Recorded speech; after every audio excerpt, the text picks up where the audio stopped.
আজকে একটা বেগুন ভর্তার রেসিপি শেয়ার করব। কম বেশি আমরা বেগুন ভর্তা করে থাকি।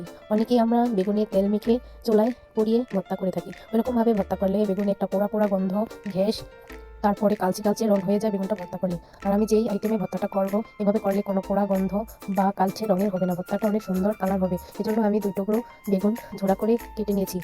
এখন কিছু তেল গরম করে নিয়েছি। কড়াইতে বেগুনগুলো দিয়ে দিব। ভালোভাবে সিদ্ধ হওয়ার জন্য বেগুনগুলোকে আমি একটা ঢাকনার সাহায্যে ঢেকে দিব। ভাপে তাড়াতাড়ি বেগুনগুলো নরম হয়ে মজে আসবে।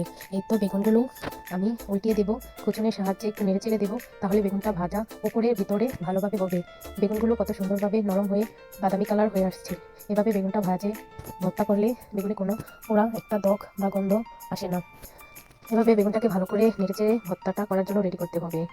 কিছুক্ষণ কড়াইতে রেখে নেড়েচেড়ে ভর্তাটা করার জন্য বেগুনটা এতে কত সুন্দর ভাজা হয়েছে। এখন বেগুনটা ভর্তা করার জন্য আমি একটা প্লেটে নিয়ে হাতের সাহায্যে চিপে নিব। মিশিয়ে নিলে দেখেন বেগুনটা কত সুন্দর সিদ্ধ হয়েছে। হাতের সাহায্যেই বেগুনটাকে সহজে পিষে নিতে পারছি। আমার বেগুনটা পিষানো শেষ।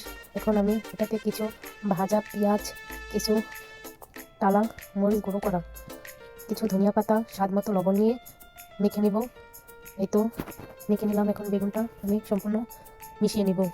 কারণ এভাবে ভর্তা করলে ভর্তাটা অনেক মজা হয়। এখানে কোনো এক্সট্রা তেল দেওয়া লাগবে না, কারণ বেগুনটা ভাজার সময় আমি তেল দিয়েছি এই জন্য।